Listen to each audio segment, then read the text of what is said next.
It's okay to take back an apology. I think at any time it's okay. Like, say if you apologize to somebody and then you realize that they gaslighted you into being a different person than who you actually are. Basically, let me give you an example. Whenever I was growing up, in 2012, my mom passed away and my sister got custody of me over my dad because my dad was not exactly the best state at the time. That's a story for another time. But my sister got custody of me and she was about 8 to 9 years older than me at the time. She always is. I mean, that's how age works. But she was still only 23, adopting a 12-year-old. Keep that in mind. Okay. She raised me, and she basically... She kept me just for the fact that I would clean her house, and I would make her life easier. That was pretty much my purpose in life.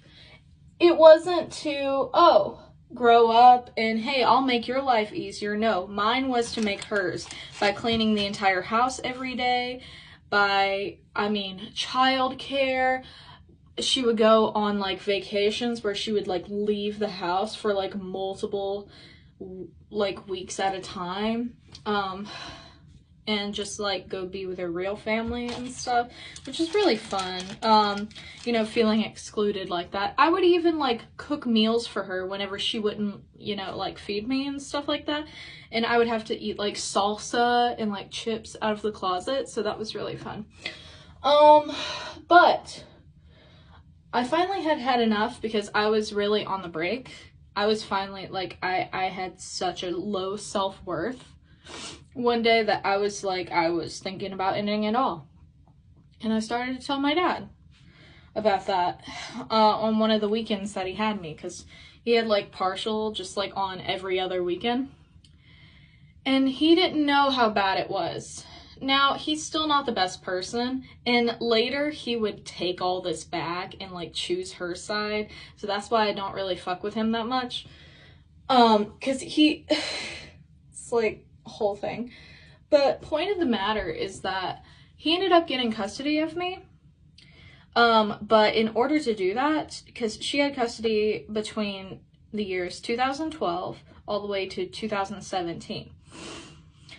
In the summer of 2017, basically, they had sent to the courts and everything to get, like, somebody to serve her the papers, because it was, you have to be served the papers to, receive custody, basically. Okay.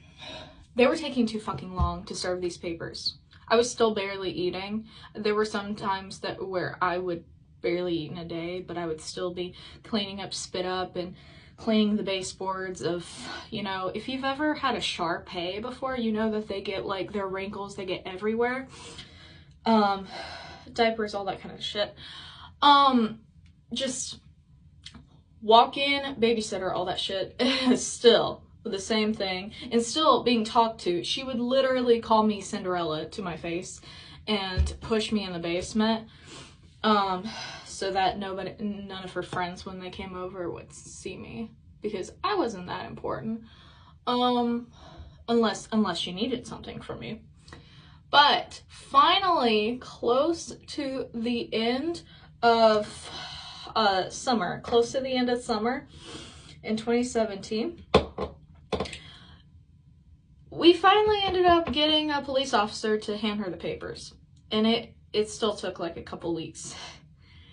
And when they finally did, I was taking out the trash and the recycling at the time, and I was focusing on that. Didn't even hear the police car pull up to serve her the papers and everything. And I guess from me just being absolutely done with everything and tired of fucking, like, being used, I was just like, finally. And I guess I smirked a little bit. I got cut out. But I kind of, like, smirked a little. Like, I was like, yes, Whenever I come back with like the trash and all that kind of stuff, like the little trash bins and stuff back up to the house,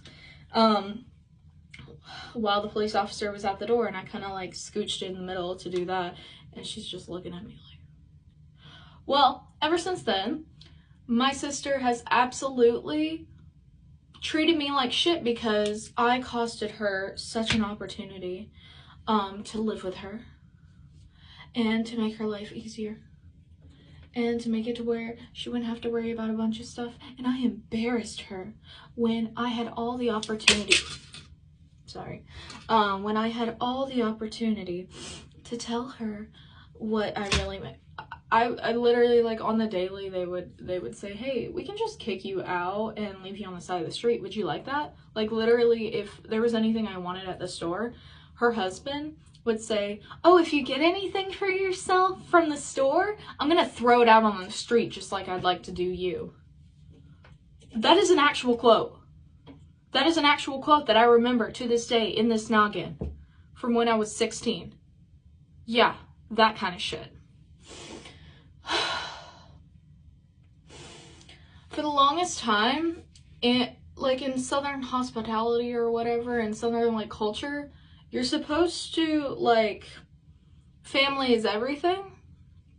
That's supposed to be, like, the biggest thing for you. So all of my relatives were wanting me to make up with Chelsea because I ruined her life by leaving and all that kind of stuff. And everybody was pressuring me. And eventually I did say I'm sorry. And I didn't have to. I got out of that situation because it was not serving me. It was hurting me as a kid.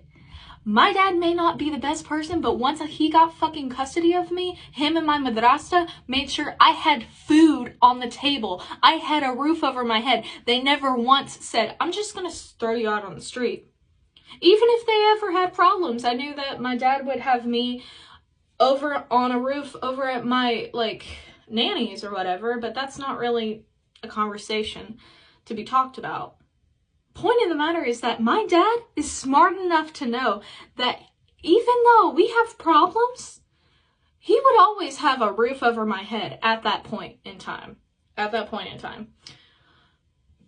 As a kid, as a minor, I